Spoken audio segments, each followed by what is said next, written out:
Okay, so let's give it a second. We'll get going here. So nice to see everybody today. So good morning. I'm Paul Markle, the Executive Director of the Barrie Chamber of Commerce. I'd like to thank you for joining us for our session on content creation and successful strategies for blogging. I'd like to begin today's session with a land acknowledgement. In keeping with Indigenous protocol and building respectful relationships between Indigenous and non-Indigenous peoples in Canada, it's customary to acknowledge the traditional territories and ancestral lands of the Indigenous peoples. The Barrie Chamber acknowledges the sacred land on which we operate has been the site of human activity for 15,000 years. This land is the ancestral land of the Wendat and the Anishinaabeg Nation. The treaties were signed for this particular parcel of land are the Williams Treaty, Robinson Superior Treaty number 60, Penetanguishene Purchase number 5, and the Nottawasaga Purchase number 18. We're dedicated to honoring Indigenous history and culture while we also recognize the enduring presence of Indigenous peoples on this land. Committed to moving forward in the spirit of reconciliation and respect. Miigwech.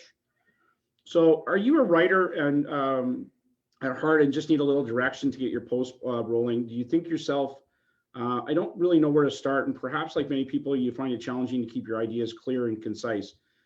We have a professional here to help you. I know I have those problems. My thoughts are jumbled most of the time. So we'll be talking about everything to do with writing blog posts, how to create good content to addressing writer's block, formatting and effective writing tips to best practices.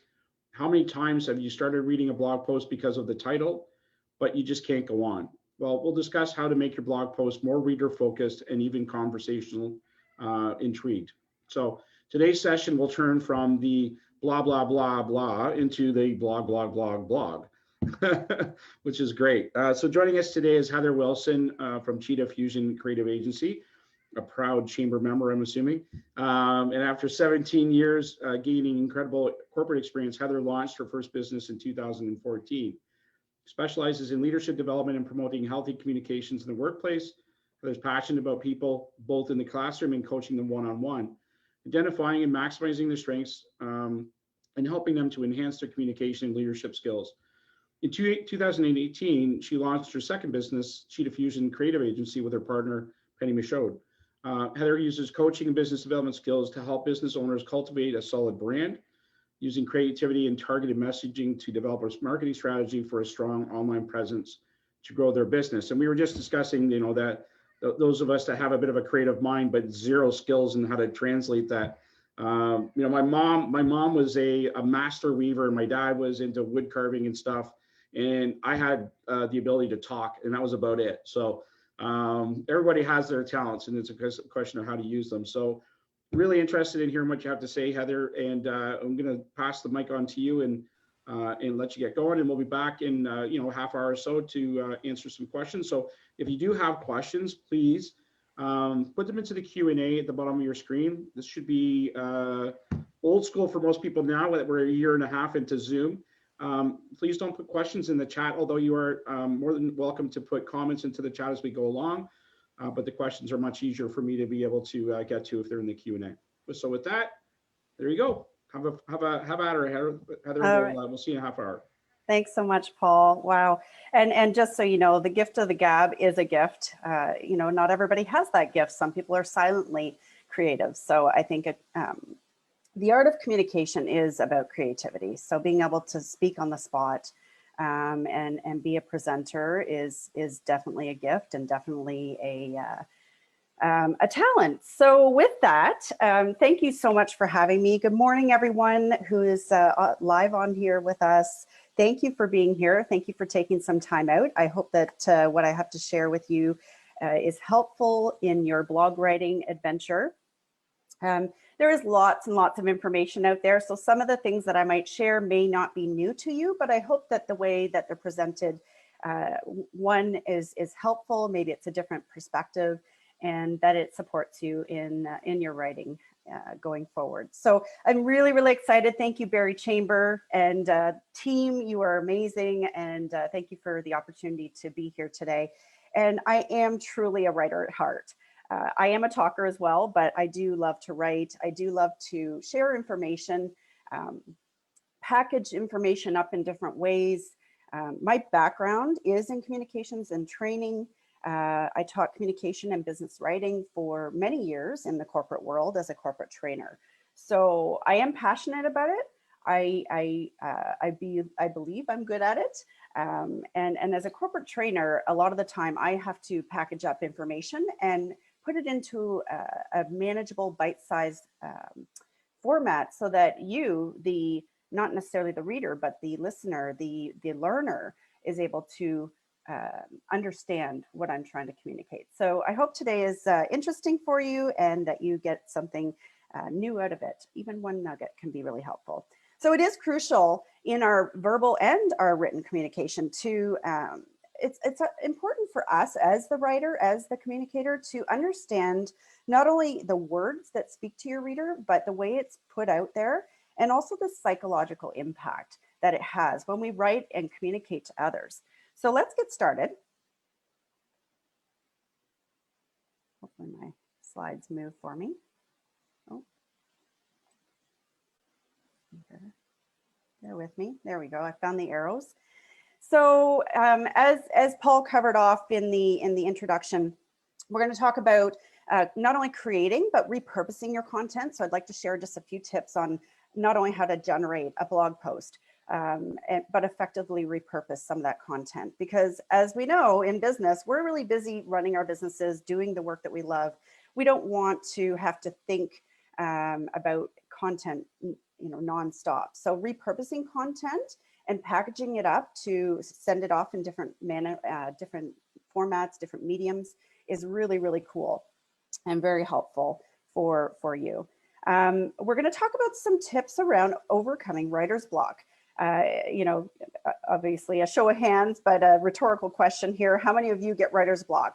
You know you need to write a blog or a newsletter or something. So I do, in that, I do want to say you can apply some of these skills and tips and best practices to other types of writing as well. We're focused on the blogging today, but so when you get that writer's block, what do you do when you hit that wall? We're going to talk a bit about that, and I'll hopefully be able to share some tips with you.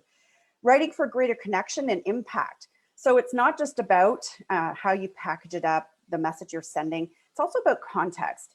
So I'm going to talk a little bit about storytelling, and you're probably very familiar with that. We hear that a lot in business, how important it is to learn how to do some storytelling and get the word out there in a way that's absorbable, it's relatable, and people can connect. So we're going to talk a little bit more about that.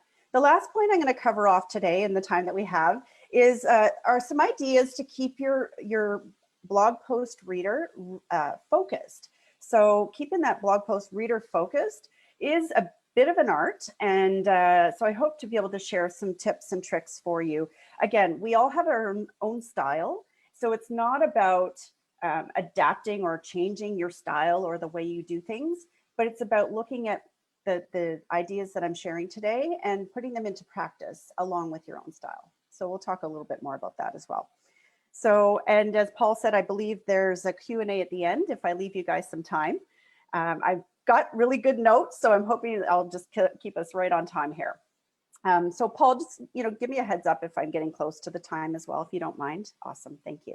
So the first thing I wanted to talk about is creating and repurposing your content. So in business, we're often asked questions, and in our business in particular, and if you're someone who does marketing or anything like that out there, we're often asked, what should I write about? How do I get those ideas flowing for my blog posts? Well, first of all, those are great questions, very common. And, it's something that we should all consider when we're writing a blog. What content should we be putting out there? What are people interested in? Well, the short and quick answer to that is that you should write about what your customers are asking. So think about some of the questions that your clients ask you, some of the questions that come into your website contact page. Maybe somebody emails you and asks a question. Do people call you up? So those are really great starting points for a blog post. If you have a common question, a frequently asked question, you can put an FAQ on your website. That's a great idea. But the better way, I believe, from a marketing perspective and to become that thought leader and that expert in your industry is to write a blog about it. It's great for SEO. Google loves yummy content. So the more we can feed them great content that resonates for people, that is conversational in a sense, and we're going to talk a little bit more about that, the better. And that will actually generate more ideas. So once you ask a question and then you answer that question, what happens is we perpetuate that process and we start to answer more questions as things come up. So in terms of creating good content, the one thing I'll say is, good content, there's no real measure out there. That's nobody's going to your blog post and saying, oh, that's not very good, right? So just be really trusting yourself and trusting your expertise and your experience when you're writing. Just believe in what you know and what you want to put out there, and know that it's going to be good for somebody. So a few best practices to put into use for creating content. Number one, write a list of the topics. So as I said before, answering those questions that clients ask, write a list of topics. How will this benefit your reader? If they're already a client, chances are you're answering the question for them and potentially generating more trust and instilling more confidence in you as a business owner, as an employee, as an employer. All those things come together. So your business is part of you, right? So the more you can put out there that you have this information, that you have this knowledge and background, the better. Number two in creating content is about considering current events to see if there's a connection for you. So I know that can be very touchy. So I'm not saying to look at every current event happening out there, but think about the pandemic. So one of the things that Penny and I did, my business partner, is we took a look at how can we support people during this pandemic in terms of working from home. So we actually wrote a blog post, and I think the Barrie Chamber, I think you guys took that and posted that or shared it. And we really appreciate that. And so my background in being a corporate trainer, I actually traveled for many years as a corporate trainer. And so I didn't have a full-time desk at the corporate world, right? I moved around. So I had to work from home often, or hotel desks. So given my experience and some best practices that I had, we created a work from home during COVID. And so think about things that are happening around you. Is there something that connects to you, your business? Try and keep it aligned to your business somewhat. But if there's something that you can offer people in the form of a blog that is informative, that's educational, that's helpful, that can be really great information and a really great piece of content to share. And again, we can talk about repurposing that. But you're more relatable. Your audience can connect to you. So that's another way to not only generating great content, but down the road, you can also think about repurposing it. And ultimately, you're more memorable. When you can share something that connects to something that's happening, that's life changing for people, you're gonna be more memorable. Number three in the best practices is simple steps to help your audience solve a problem. So it's kind of that age-old thing, right? We have a problem, let's solve it. So not only will you come across as a thought leader, an innovator, but people will again connect to you as someone who's supportive, who's hearing the problem, who's seeing that there's an issue out there.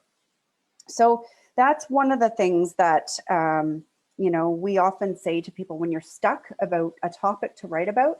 Think about a problem that you solve every day.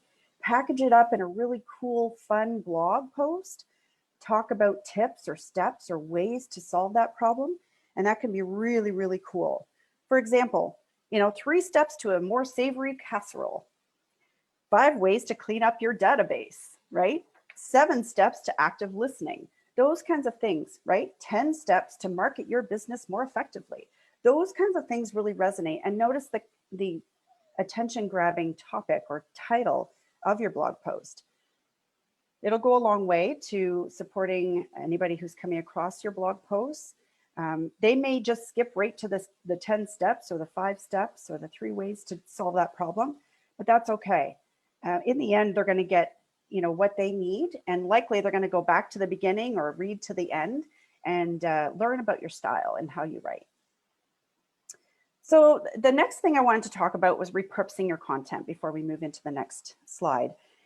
And that is transcribing your videos. How many of you out there are doing videos, Facebook Lives, all of that kind of stuff? Did you know that you can actually download your Facebook Lives?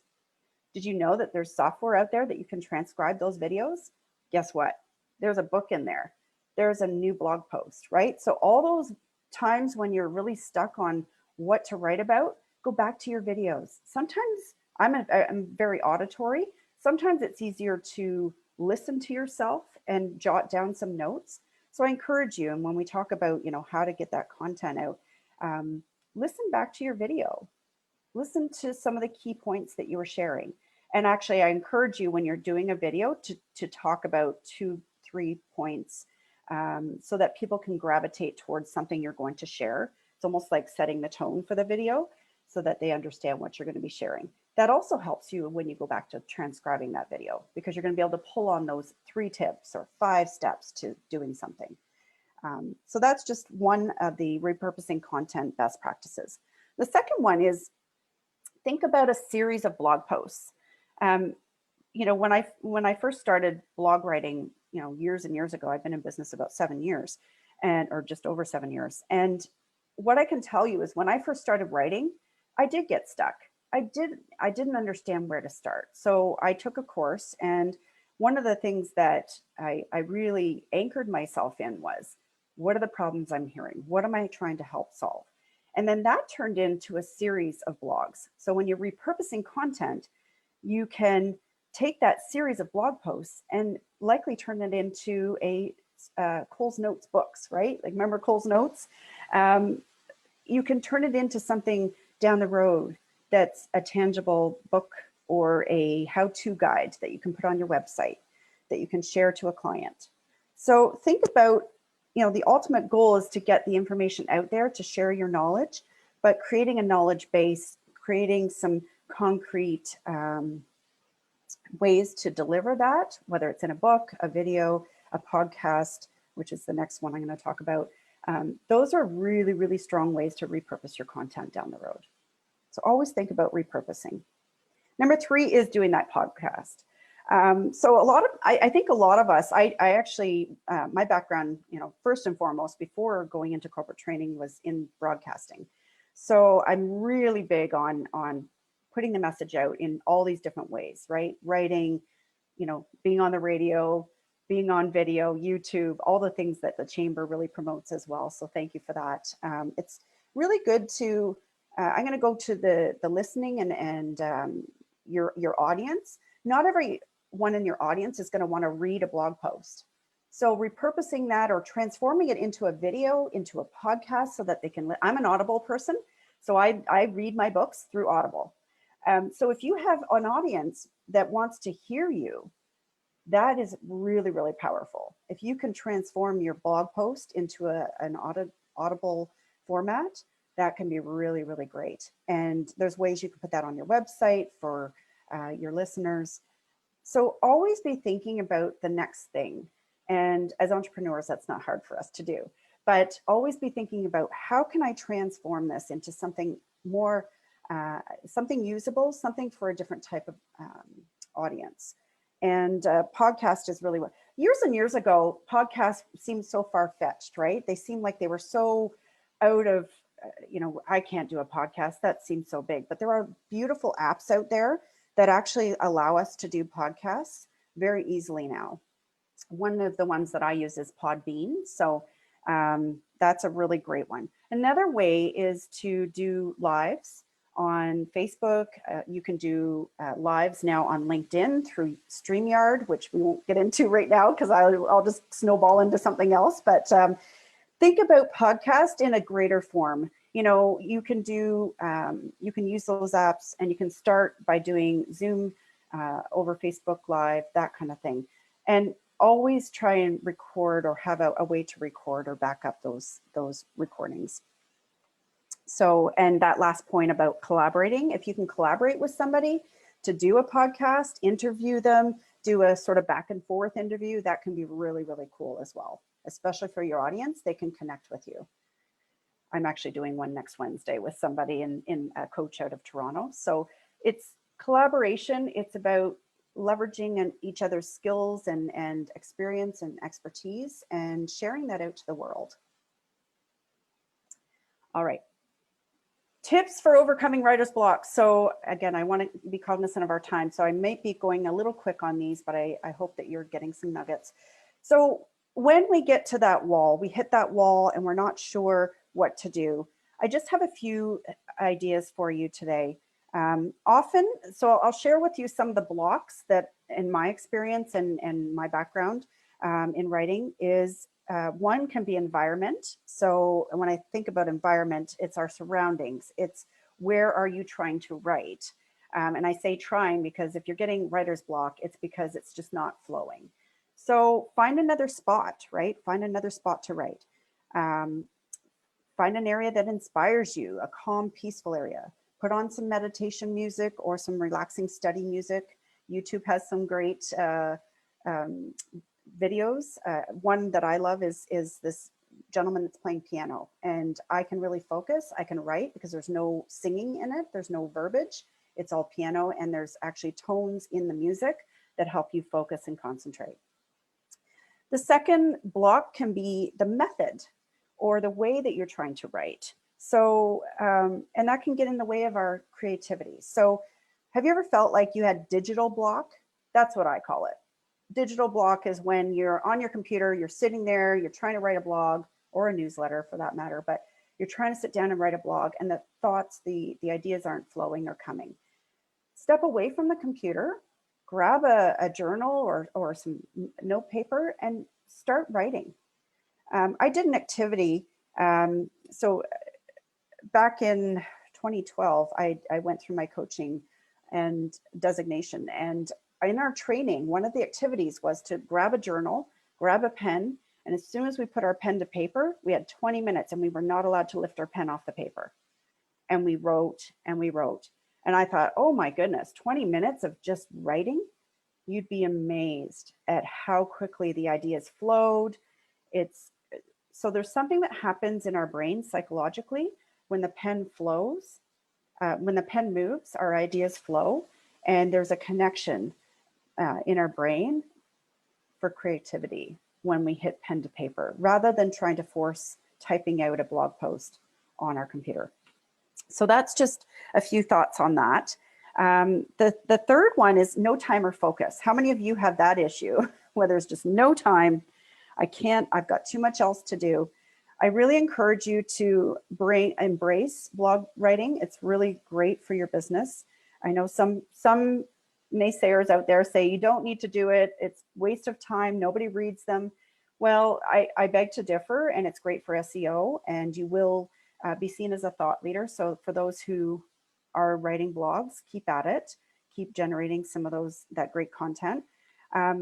And so if you're finding that you don't have time and focus, if Patricia Dent was on this, she'd agree. Time blocking, putting something in your schedule. What I've suggested, and I worked with somebody who was really wanting to write a book, and when they did this time blocking and found a new place to write, they soared with their writing. So set aside an hour, 2 to 3 times a week. And what I would suggest, and I'm going to walk through this because I wrote out the process, is it provides you more structure and discipline to write.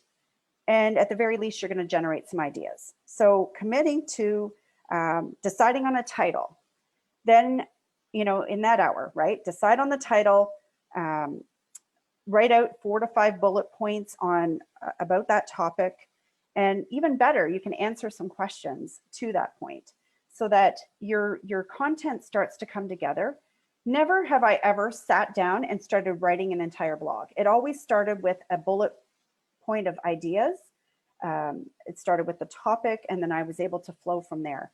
Some of my blog posts, if you saw them, it would be really sketched out and in pieces, and then I bring it all together. So I would encourage you, if you're finding that trying to write from the top to the bottom, the opening, the body, the ideas, and then the closing, notice your style, notice what works for you, and really try and be cognizant of, okay, this isn't working for me. Let me change gears. So if you come up with a title and the bullet points that match that title or answers to questions that you want to write about, that can be a great starting point. Then that next day, when you go back for that hour, focus on, okay, what's the compelling message here? How am I going to really support them?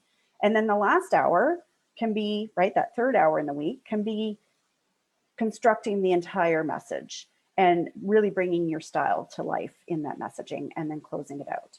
So that's sort of my method and how I structure my blog writing process. I hope that's helpful.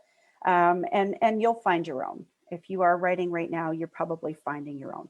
The last point in this, when you have writer's block, is usually lack of inspiration. So very quickly, we aren't feeling inspired or motivated to write. How many of you felt that? Definitely. I've started blogs and it takes me months to go back and finish them because I'm just stuck on the idea. I love the idea, but I don't know where to go with it. So ignite your inspiration by, if we try and force it, it's not going to work, like anything, right? Instead, do another task. Try and do something that's, requires less thought. You're not trying to do anything. Maybe you're updating your bookkeeping or you're sending off invoices. So, or go for a walk if you need a break. Because sometimes what happens is you can ask yourself questions, what would people want to hear about? What would they want to learn about? And in asking those questions, you can actually come up with the answers. Connect with, be relatable, connect with current events. Those are the probably some of our best blogs have been around things, solving problems, dealing with current events, offering solutions, right? So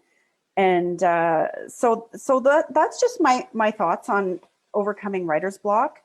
I'm sure there's lots of information out there, but those are some things that have really worked for me and others that I've talked to. How are we doing for time, Paul? I don't have my clock in front of me. 30 minutes left. You're so sweet. Okay, I'm almost there. I've got another 2 slides, I think, so I hope that's okay.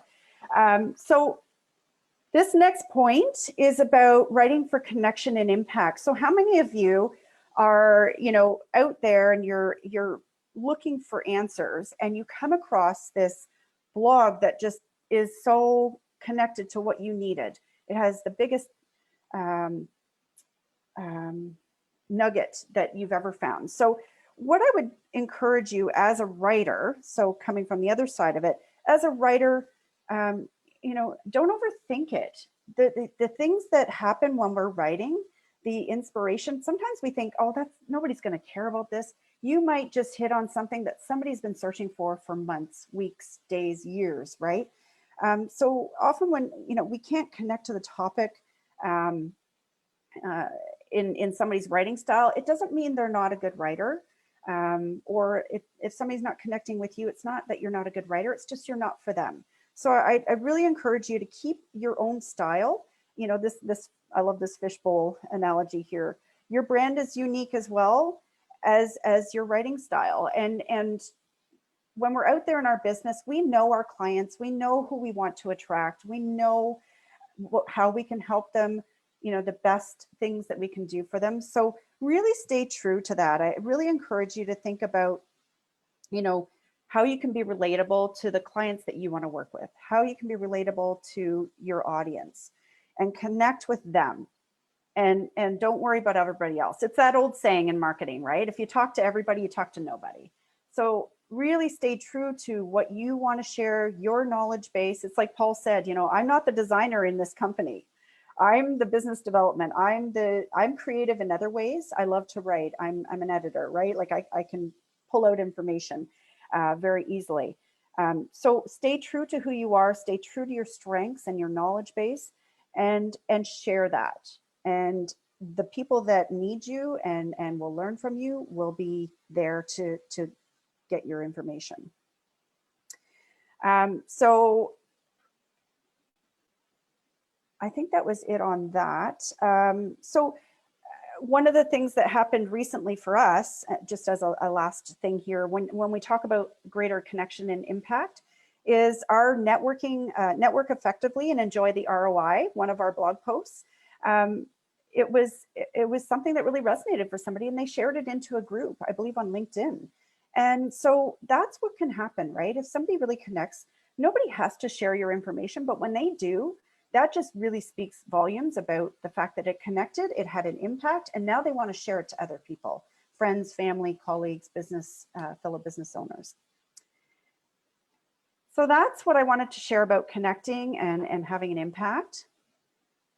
And the last segment here that I want to speak to is keeping your blog post reader focused. So how many times, I know this has happened to me, is I've started to read, and I think it was in my blurb at the beginning when Paul was sharing the introduction, I've started to read a blog post and I really want to read it because the title grabbed my attention, but it's too wordy. There's no structure to it. The formatting's like not resonating for me. I'm getting lost in the words. Again, I'm auditory, right? So I need things bulleted out. I need it step by step. I want to go right. I'm the type of person, I don't read all the hubbub until I get to the core. Once I love the core and I've got at least one nugget out of it, I'll go back and I'll think, how did they come up with this idea? And I'll read the rest of it. But that's often what happens is you want to give them the goods in a very structured, and I'll show you one of our blog posts so you can get a sense of what I'm talking about.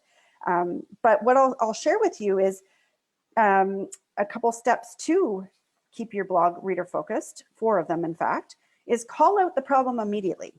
The whole idea about writing anything is really about grabbing your audience's attention, keeping them reading.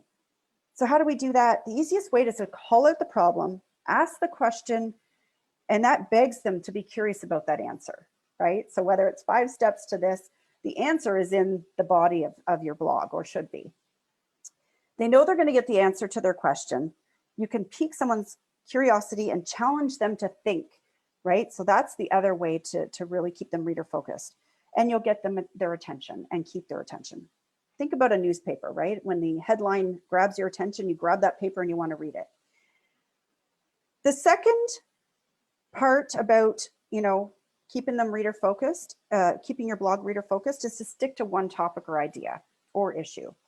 I've read blog posts where it's all over the map and I've lost complete train of thought on, what they were actually initially trying to solve or the idea that they were trying to share. So keep it really focused. If there's too much going on, you can lose your reader.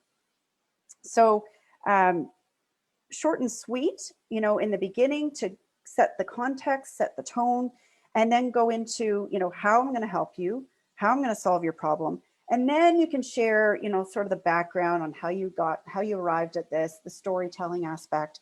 You can go into that towards the end so that you keep your reader focused, you keep them engaged, and you don't lose them. The third point is breaking down the content into bite-sized pieces. So I'm actually going to stop sharing this for a second, ladies and gentlemen, and just quickly pull up one of our blog posts. And sorry, it's just taking a second here. So as you can see, often in my style of writing, I'll make a statement or have a sort of a question in the title. So, does this make you want to read, right? So in this one, I'll just pull it up. When we chunk the information into bite-sized pieces, what we're really talking about is to bullet point or number. If there's steps, always number. So that's another point in effective writing, and particular in business. If you're giving steps, 3 steps to this, always number. If you're sharing an idea or process, you can bullet point. So when you bullet point, often people will go, this is my style of reading. I'll say, oh, how does it work? What are we talking about? And then I'll go right to the bullet points. Now you've got your reader anchored into your blog, because the second they go into the body, into the bullet points, into the core, you've got them. And if you share anything that really gives some good information, educates them, helps them out, helps them solve a problem, you've got them to the end. And then you can share about, some of the follow-up information. You can let them know how they can reach you. We'd love to chat. That's how you sort of can round it out and have them call them into you. But give them something to anchor to. Bullet points, steps, by numbering your content can be really, really powerful. And then the last point is be conversational, right? Be conversational in your writing. You can ask questions. You can do the storytelling aspect. Psychologically, they're going to connect with you better. The second you ask a question, they're already trying to sort for the answer. And if they can't answer it, they're going to keep reading to get the answer, right? So that's the goal, is always to grab their attention, to make it interesting, to be conversational, to keep them engaged, to give them a few great pieces of information that will help them stay tuned to your blog post. Because they're going to say, yes, that's me. I need that help. I need that best practice. All right, and I think that's it, Paul. If you can believe it, we're wrapped up. That was awesome. I mean, you're right on time, so I don't think you've got any issues there. I think you can stop sharing if you like. Okay. Yeah, otherwise, they can't see both of us when we do. There we go. The questions. Okay, perfect. We'll put that up at the end, and obviously share all your information with our audience here. So I got a bunch of questions in here. They're all anonymous, so that's fine. We'll just rattle through them. But you had me at yummy content. That was great. I was, whatever you do while you're waiting through the presentation, and I hear yummy content, and I'm like, oh, that's kind of cool.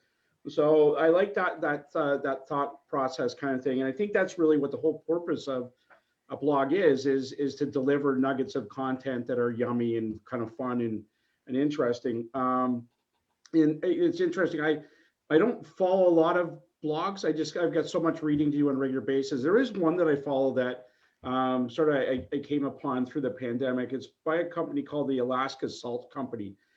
They sell salt products. I mean, it's soaps and all sorts of different things. I have zero interest in salt.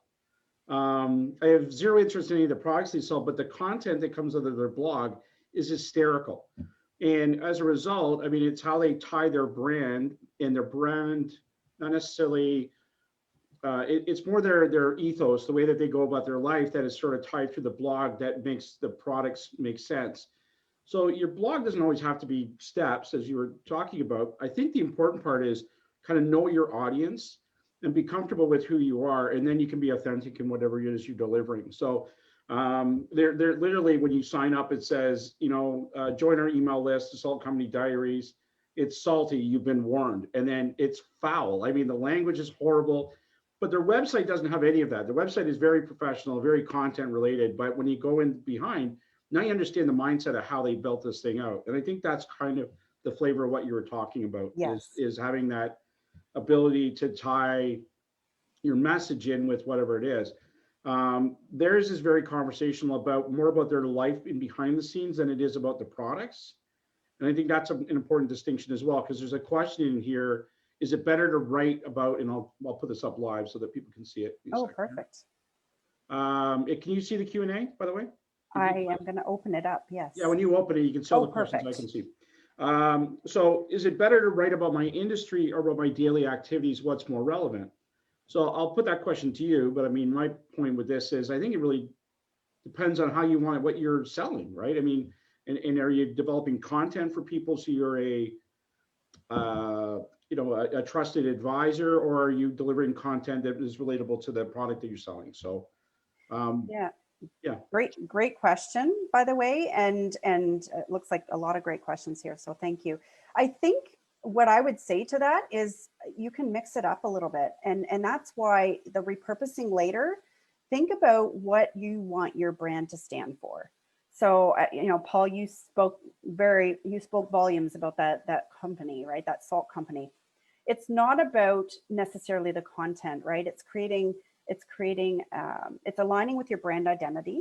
It's sharing information. It's helping people, yes. But if you did a blog on walking, a day in the life of, XYZ company, can you imagine how interesting that would be? Yeah. Right? So I think, to answer that question, yes, you want to be show up as a thought leader, likely. But if you're someone who makes jewelry, right? People might be really interested in knowing how you came to do that. What's the story behind it? What drives you, right? So, the other thing about it is, even in branding and marketing, that, in our business, the odd time we'll talk to current events, but you'll see a lot of, I did this back in my corporate world, right? So I infuse some of us in that, even though we're a company with a small team, there's some of us that comes out in that. So I would encourage the individual that asked that question, I would encourage you and anybody here to mix it up a little bit, because if it's always just pumping out information, you know what happens, right? It's like, great, okay, another how-to or another 3 steps to mix it up a little bit. Yeah, for sure.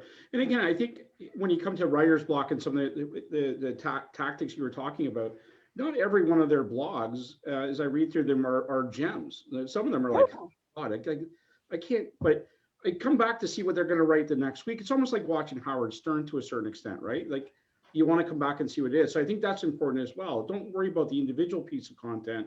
It's the body of the content that I think makes the bigger difference.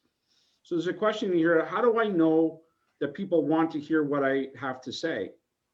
Well, in my mind, I really don't care. You're going to put it out there, and then you adjust your content based on whether people follow it or don't, and then and go from there. But I don't know, what do you say to that? I guess you have to have broad shoulder. If you're going to write a blog, you're probably a little okay with putting yourself out there, right? I think that's part of it too. Yes, and it's a really good point, Paul. Yeah, trust what you're putting out there is going to make sense for somebody. It's going to resonate for somebody. You're not for everybody. I'm gonna tell you that right now. I'm not for everybody. We're not for everybody, right? But trust what you're putting out there. If it came to you, I believe in the power of intuition too. If something nudged you to write about it, or maybe you were answering a question that one client asked you, there could be 10 other people standing by that get great information from that. So trust what you're writing is going to help somebody. And at the end of the day, it's still yummy content, right? And even if it's not as yummy, it's okay, right? And be a little edgy is what I say too. And to your comfort zone. But one thing I didn't talk about is being edgy. And when you talk about the salt company, that's being edgy. And as small business owners, we can have that bit of an edge. We're not a big corporate entity. We don't have to follow, certain rules unless you have your own rules. But, go with what you feel. Be authentic. Be true to you, because nobody hires somebody because of the banner behind them. They hire them because of you, of the person in front of them. For sure. And I mean, if you have a great story, I mean, if we want to talk locally, there's a company called Two Sisters Naturals. They have a great story, and a great brand, and it's all tied into their lifestyle and why they did things. They've really been able to tie in why they developed the products with the products that come out. And then it allows them, as they develop new products, to tell that story over and over again. And they're great products, but on the other side of it, there is that sense of authenticity with it. And I think from a business standpoint, that allows you then to value your products for even higher, right? So you can put a higher price point on a specific item. And so everything has to be done with the end in mind. So if you're blogging to drive people to your site, it's also to increase your average check and repeat business, those kinds of things. So those are the bigger purposes, I think, with blogging and that content development. And I think with video these days, that's the art of blogging is still super important, but I think you have to be extra pithy, I think, in order to make sure that you stand out. And so to your point, I think that scares some people. There's some questions of that nature in here. But one of them that's in here actually that I want to sort of highlight, and it's relevant to this, is I've been blogging for a while. I'm not sure if anyone's actually reading my stuff. It's discouraging when I don't have any feedback or interaction from the community. So what would that tell you, Heather, if that was the case? Not to say that this person's not writing properly, but what would you say to that? Well, I would say that how have you put it out there? If it's just sitting on your website, perhaps nobody's really gone to your blog page to read it, right? So invite people. So that's the one thing. And from a marketing standpoint, we have to market not only our products, ourselves, our business, but we have to market our blog posts. If we have something really good to share, some really yummy content, right? We need to share it, because it's like being in a store, but no signage, right? And the door's not necessarily wide open. Have that, A-frame sign out front, wave people in. We do that on social media, right? So say, you know what, I just wrote this blog and I'm super proud of it. I want to share it out. I think it has some great information in it. Or it's about my story, and I would love some feedback on it. Yeah. You know, because the second we put ourselves out there, one, it's going to show how true to ourselves we are, because it takes courage to be creative and write and put it out there.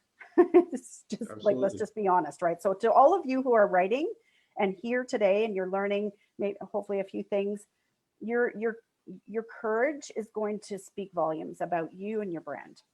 So put it out there and ask people, invite people to read it and give you feedback.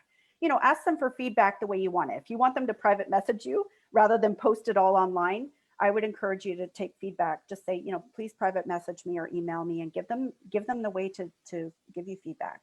Yeah. Oh, that's cool. And there's a couple of questions along those lines. So one of them we just answered, so I'm going to cover it off really quickly. Is it okay to screenshot my blog and share it out to my social media channels as a post? Yeah, I would say throw a link in there and get a subscriber as a part of it. So yes, yeah. The social media platforms will actually allow a link. Now, there's certain platforms that don't talk to each other as easily, but I would suggest, you know, putting a link to your website. If your website is coded a certain way, it will actually populate the blog post, so it's visible as it looks like a screenshot. So I love that, but absolutely share it. Talk about the fact that you just wrote this blog. It's super helpful, or it's my story, or it's about a new product, or whatever. Share it out there, get the word out there, and yeah, absolutely use social media to put it into our community. Yeah. So another question in here: what's the best way to deal with trolls that don't appreciate my content? So we've done webinars on this. I mean, I would encourage you to go back to the Chamber, YouTube channel and subscribe.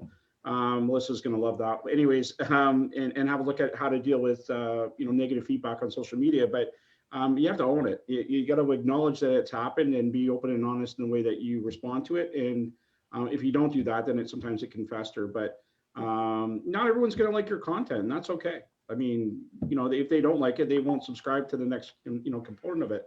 So I wouldn't worry about that. I mean, if you're worried about every negative comment in your blogging, you're probably in a weird space. A case in point, Barstool Sports, which is an interesting kind of a business model, but most of what they do is blogging on sports, and it's very opinion based, right? It's Yankees versus the Red Sox. I mean, it's very, very opinionated, and they thrive on that negative content. They literally embrace it. So that's another approach that you can look at it, is just the way that you sort of go after those kinds of comments. And sometimes that's the differentiator, if you have the ability to do that kind of stuff. So I think every situation has multiple outcomes in the way that you go about it. I think it's really important to keep it very even keel. Respond, thank them for their input. You're entitled to your opinion, just like I'm entitled to mine. Yeah, exactly. Yeah, and leave it at that. Don't get into an emotional. Just focus on responding. Keep it very, even keel, and let it go. There are people out there that thrive on being nasty. Yeah. Just get personal with it. Yeah, right? That's the big thing. If you can keep it behavioral or whatever, I mean, that's always a better way of going about it. Yes. So commenting here, I'm not confident about my writing ability. Is it okay to have a shorter bullet point style in a blog rather than lots of paragraphs? I think you answered that, but. Absolutely. Yeah. I would encourage everybody to think about, if that's your style, that's your style. And so the one thing that I didn't get into, because, I was cognizant of sharing enough, but not too much, but is the length of your blog post. So if you're writing, I write in Word because I'm a PC gal, but I know some of the people out there might have a Mac. So whatever format you're writing in, you can actually do a word count. I would encourage you to at least, I have one short blog. It's the entrepreneur one, is it for you, on our website. And it is 418 words long. That's the shortest blog I think I've ever written. So I would encourage you, apparently, I think it's 350 words is a micro blog. So anything between 750 and 1200 words, I believe, is sort of that sweet spot. And then up towards 2200 words, which I know sounds long, but Google absolutely loves. And so with that, I just want to add to like keep adding keywords, talk about, you know, if you're a marketing company, you're going to talk about marketing and float those words in there. If you're a food, you know, food company, natural foods, you're going to float in there anything that connects back to your SEO, your keywords on your website. So that's another wonderful thing about blogging, is that that gets tracked in the search engine optimization. So without getting too technical. But yeah, microblog is anywhere from 350 to 500 words, but I would encourage you to go beyond 500 to 700, 750, and then up, because that's best. Okay, so we had a question on that exactly thing, so I'm not going to cover it. What's back practice for how long a blog post should be? So yes, okay. Cover that off, which is cool. Great. There was another question here about referencing. Let me get to it. Do you include sources in your blogs if I've learned something from somewhere? So that's an opportunity, I guess, from a keyword standpoint to use those hashtags or @symbols to reference somebody that you've quoted. I think is maybe, I'm not sure if that's appropriate in terms of sourcing, but you obviously don't want to plagiarize certain things. You want to be very careful about plagiarizing. I had worked with somebody one time that was taking from, and I always encourage them, reach out to the author of a blog. You can leverage and use them as a resource and name them, but be careful about posting that in a blog on your website.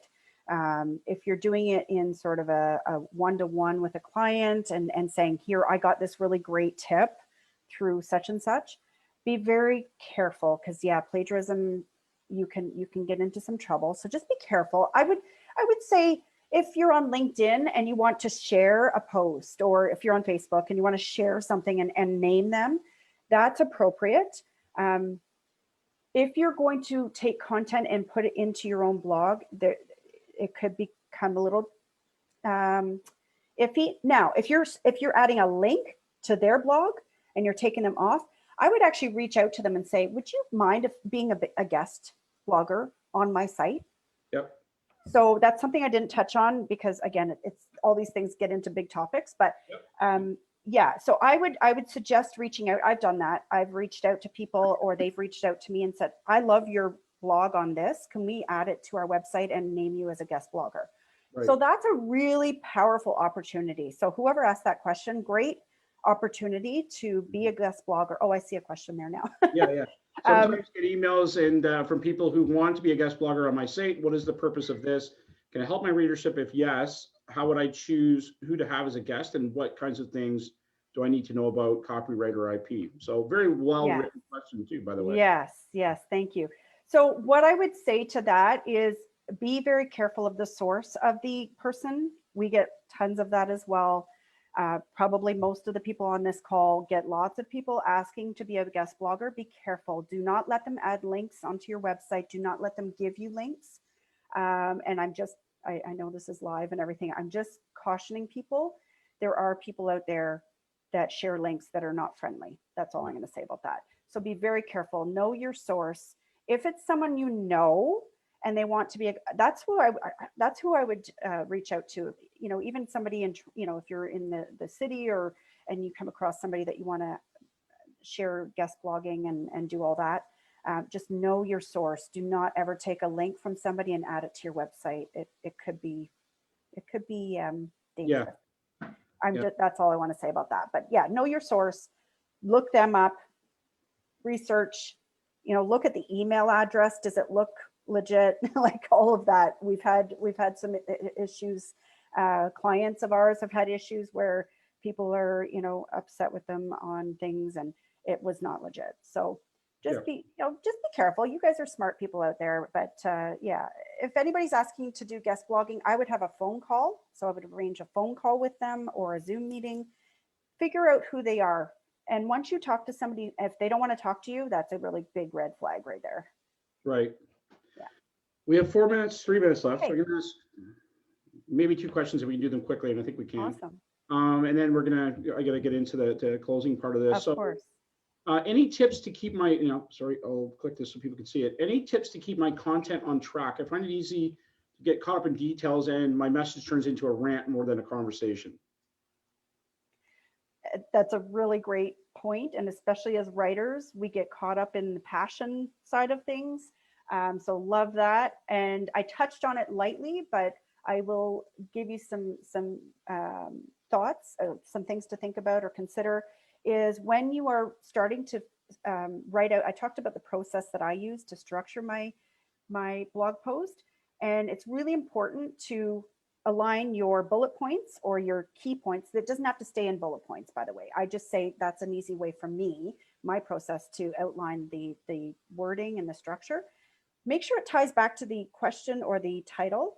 And then as you're writing, chunk out the information and make sure that you're staying, again, to that one topic, that one idea. Because if you get too scrambled in your ideas, you can lose your reader.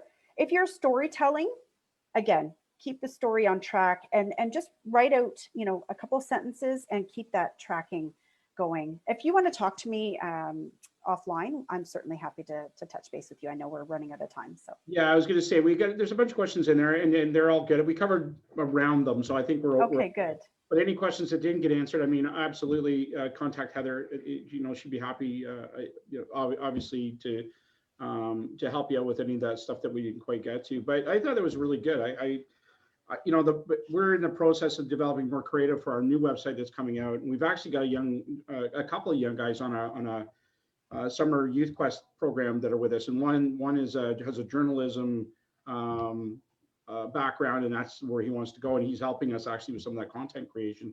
The other side is more analytical, but it's all based on content. And what we're trying to figure out is where are we engaging best. We've got an entire year of different kind of content that the Chamber normally puts out, so we're trying to be more analytical as we build out our marketing process moving forward. So having them here is really interesting because they're able to take a look at what we've been doing and give us some sort of a critical eye. So it's great, and this is very timely from that perspective. So again, Heather, thank you very much for coming. You're always a great resource for us, and we enjoy when you're able to join us. So in closing, I'd just like to say thank you for the work that you're doing in your business every day. We're so close. I mean, I think the second vaccinations are approaching 50%. I get my second one today. Woo!